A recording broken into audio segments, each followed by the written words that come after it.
அண்மை செய்தி, போராட்டத்திற்கு அனுமதி வழங்குவதில் எந்த பாகுபாடும் இல்லை என்று முதலமைச்சர் மு.க.ஸ்டாலின் சட்டப்பேரவையில் விளக்கம் அளித்திருக்கிறார். இது தொடர்பான மேலும் விவரங்களை தருவதற்காக செய்தியாளர் மணிகண்டன் இணைப்பில் இருக்கிறார்.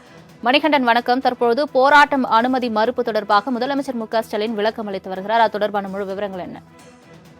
வணக்கம். அண்ணா பல்கலைக்கழக விவகாரம் தொடர்பான சிறப்பு கவன ஈர்ப்பு தீர்மானம் சட்டப்பேரவையில விவாதத்துக்கு எடுத்துக்கொள்ளப்பட்டு கடுமையான பரபரப்பான விவாதங்கள் தற்போது நடைபெற்று வருகிறது. அந்த நிலையில பிரதான எதிர்க்கட்சியான அதிமுக சார்பில் கட்சியுடைய சட்டமன்ற உறுப்பினர் ஆர்பி உதயகுமார் அவரது கட்சியினுடைய கருத்துக்களை தெரிவித்து வருகிறார். அப்போது முதலமைச்சர் போராட்டம் குறித்து விளக்கம் கொடுத்திருக்கிறார். திமுக போராட்டம் நடத்தினால் வழக்கு போடப்படுகிறது, கைது செய்யவில்லை என்று. ஆனால் அதிமுக போராட்டம் நடத்தினால் கைது செய்யப்படுகிறது என்று தெரிவித்தார். உடனடியாக இதற்கு பதிலளிக்கும் வகையில பேசிய முதலமைச்சர், அனுமதிக்கப்படாத இடத்தில் போராட்டம் நடத்தினால்தான் என்பதை தெரிவித்திருக்கிறார்.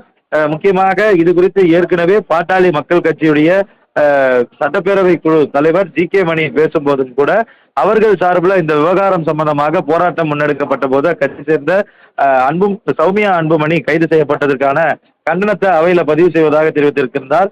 அப்போதும் முதலமைச்சர் பதில் தெரிவிக்கும் போது சட்டமன்ற உறுப்பினருக்கு தெரிந்த விஷயம்தான், ஒரு போராட்டம் என்பது முன்னெடுக்கும் போது அதற்கான முழுமையான அனுமதி என்பது பெற்றிருக்க வேண்டும்.